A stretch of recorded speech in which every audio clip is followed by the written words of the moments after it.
Bienvenidos amigos a Platicandito con Héctor Mairena. Hoy es viernes 10 de enero del año 2020. Este es nuestro primer programa del año y aprovechamos la ocasión para desearles a todos ustedes paz y salud.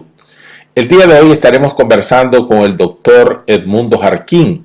Con Mundo estaremos hablando sobre el legado de Pedro Joaquín Chamorro y algunos temas de la actualidad. Bienvenido Mundo a nuestro programa. Un gran gusto de estar con vos y con la audiencia de tu programa, Héctor. Mundo, hoy se cumplen 42 años del asesinato del doctor Pedro Joaquín Chamorro, de quien fuiste amigo y compañero de lucha. Como bien sabemos todos, el doctor Pedro Joaquín Chamorro luchó firmemente y largamente contra la dictadura de los Somoza. ¿Podría referirnos brevemente las diferencias y las coincidencias del contexto en que luchó Pedro Joaquín Chamorro y la lucha actual de los demócratas nicaragüenses? Con el mayor gusto. En primer lugar, quisiera hacerte la siguiente consideración. Entonces, Pedro Joaquín vivió una dictadura como estamos viviendo la dictadura de Ortega actualmente. Son elementos comparables, sin embargo, el contexto es fundamentalmente diferente. En el contexto de la lucha de Pedro Joaquín Chamorro contra la dictadura de Somoza, existía fundamentalmente como referencia la Guerra Fría que enfrentaba tanto a Estados Unidos como a Europa y el mundo, por así llamarlo, occidental, con la Unión Soviética y los países aliados, que era el contexto a partir del cual se definía las circunstancias que enfrentó Pedro Joaquín Chamorro en su lucha contra la dictadura de Somoza. Y esto tenía una implicancia, y era que Estados Unidos prefería la seguridad anticomunista, así fuese, respaldando a regímenes autoritarios o dictaduras como la de Somoza, y el mundo estaba realmente poblado de dictaduras equivalentes a la de Somoza. Basta con recordar el hecho de que estaba Trujillo en el caso de República Dominicana, Batista en el caso de Cuba, y así podríamos enunciar otras dictaduras de carácter militar normalmente o más frecuentemente, pero en algunos otros contextos,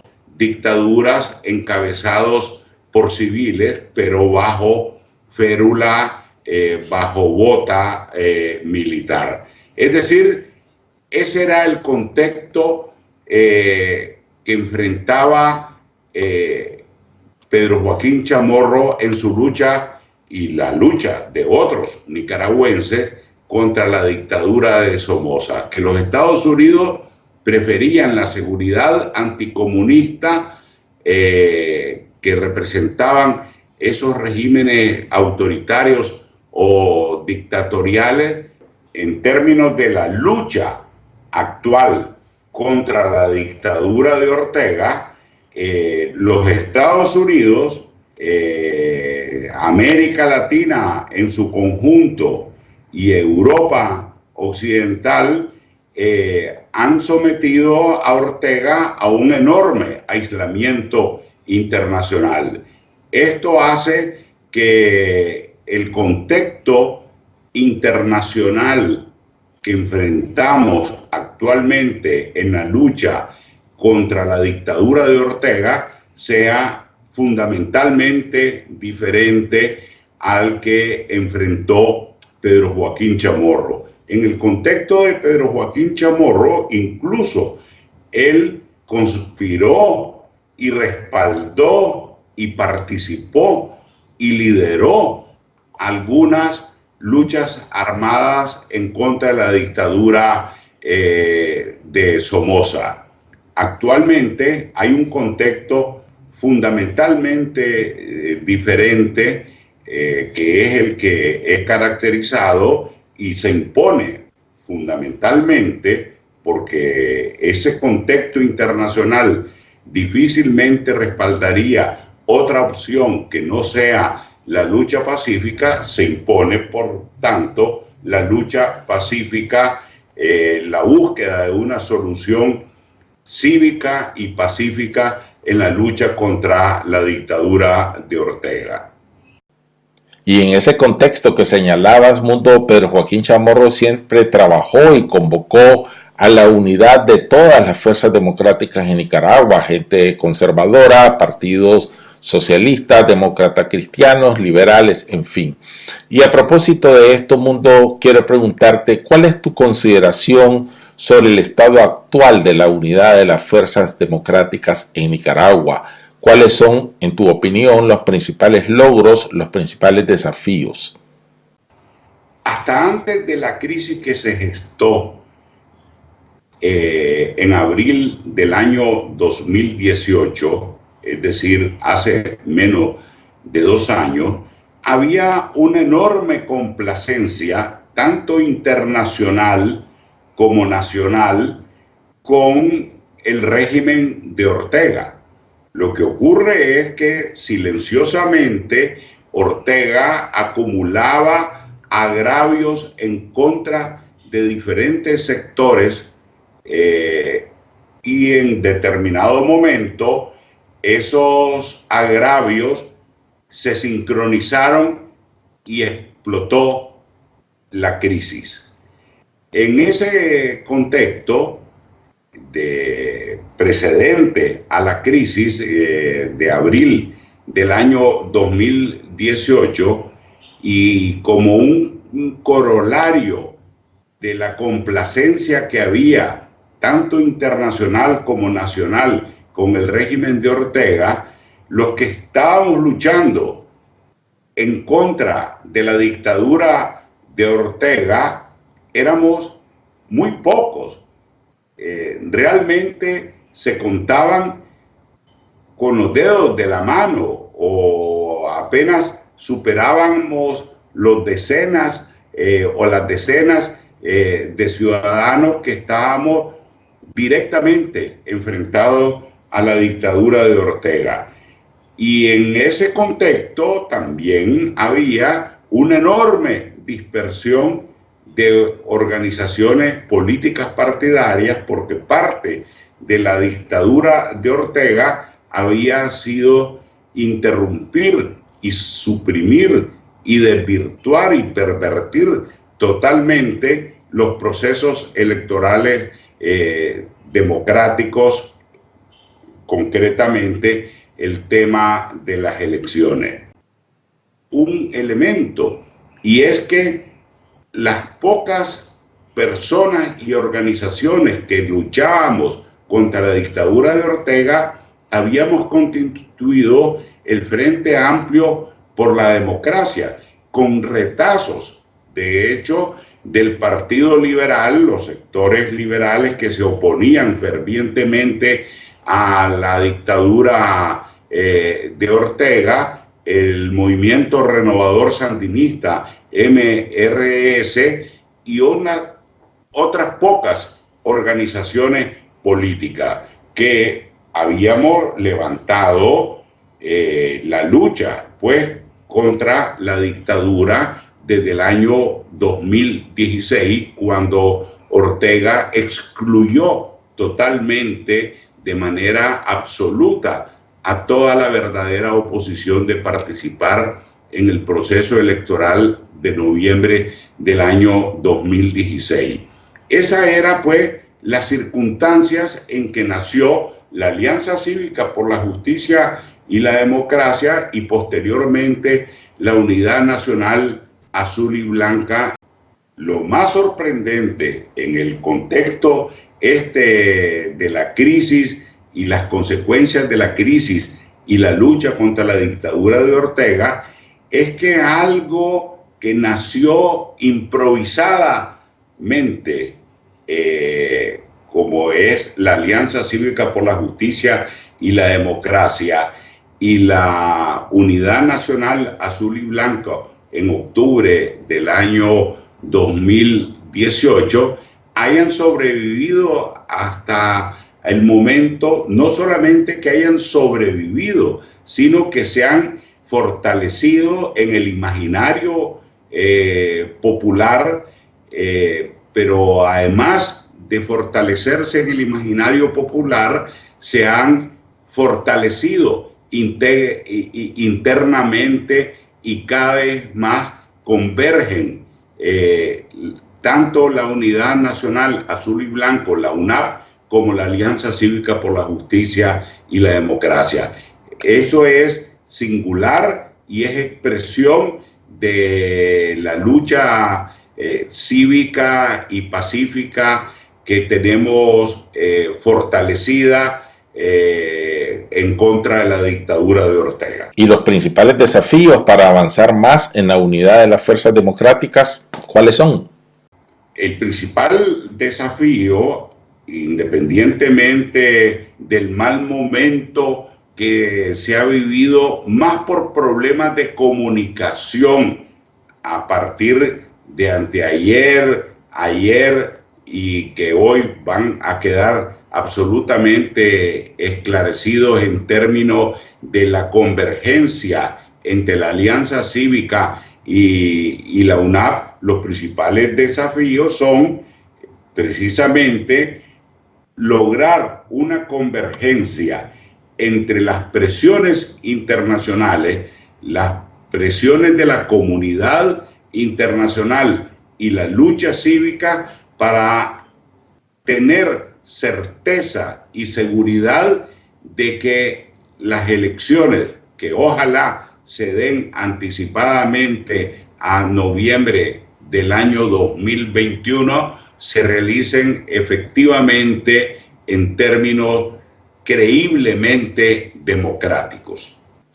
Mundo, mencionaste al partido MRS como una de las fuerzas políticas que desde hace muchos años viene luchando por la democracia en Nicaragua. Sos fundador del MRS, fuiste su candidato a la vicepresidencia primero y luego a la presidencia en el 2006. Sin embargo, hay distintos sectores que cuestionan la naturaleza y la vocación democrática del MRS. ¿Cuál es tu respuesta a estos sectores? Quisiera señalar al respecto, en primer lugar, de que en Nicaragua no hubiese habido transición democrática que se gestó precisamente con el fin de la guerra civil entre el año 88 y el inicio de esa transición democrática con el triunfo de Violeta Barrios de Chamorro el 25 de febrero de 1990, sin el concurso del movimiento renovador sandinista. Hay que recordar el contexto con que se inició esa transición democrática. En ese contexto, la Unión Nacional Opositora, que había llevado al triunfo de Violeta Chamorro en las elecciones del 25 de febrero de 1990, rompió radicalmente con el gobierno de Violeta Chamorro y se declaró oficialmente de oposición en la noche del 24 de abril de 1990, el día antes que se iniciara el gobierno de Violeta Chamorro,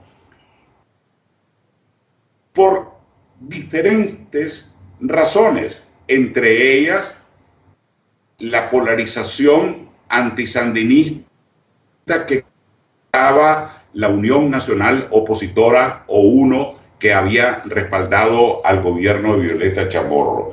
De tal manera que las principales leyes de la transición democrática, entre ellas la profesionalización e institucionalización del ejército y todas otras legislaciones, fueron fundamentalmente apoyadas y aprobadas en base a los 39 diputados de los 90 diputados que existían entonces como integrantes de la Asamblea Nacional.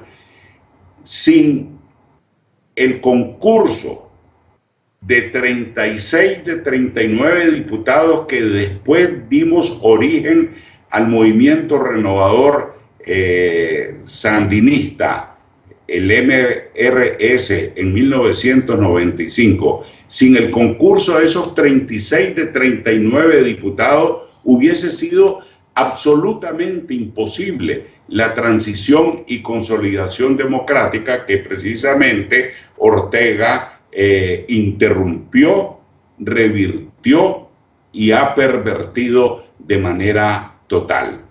¿Y el MRS mantiene esta vocación democrática? Definitivamente, porque hay que recordar que precisamente el MRS expresó la unidad nacional que se dio en la lucha contra la dictadura de Somoza, y el MRS es la recuperación precisamente de esa vocación democrática que entonces nos dividió totalmente en los años 80 y condujo a la guerra civil. De tal manera de que hay una continuidad total entre el planteamiento que condujo a la unidad nacional en contra de la dictadura de Somoza y el movimiento renovador sandinista que nació precisamente y del cual fui fundador en 1995. De tal manera de que hay una continuidad democrática entre la unidad nacional en contra de la dictadura de Somoza y la unidad nacional que estamos contribuyendo a gestar desde el MRS en contra de la dictadura de Ortega. Finalmente, Mundo, seguí soñando con una Nicaragua linda. ¿Cómo es esa Nicaragua linda? Definitivamente, en el contexto de la dictadura de Ortega, esa Nicaragua linda es, en primer lugar, democrática. En segundo lugar, por democrática, que recupere el crecimiento económico. Y en tercer lugar, de que esa recuperación del crecimiento económico en un contexto democrático sea con justicia social. Muchas gracias, Mundo, por tus declaraciones, por tus consideraciones. Muchas gracias a ustedes, amigos, por haber estado con nosotros. Les doy las gracias en mi nombre y en el de Polo, que está allá detrás de las cámaras, y les esperamos aquí el próximo viernes.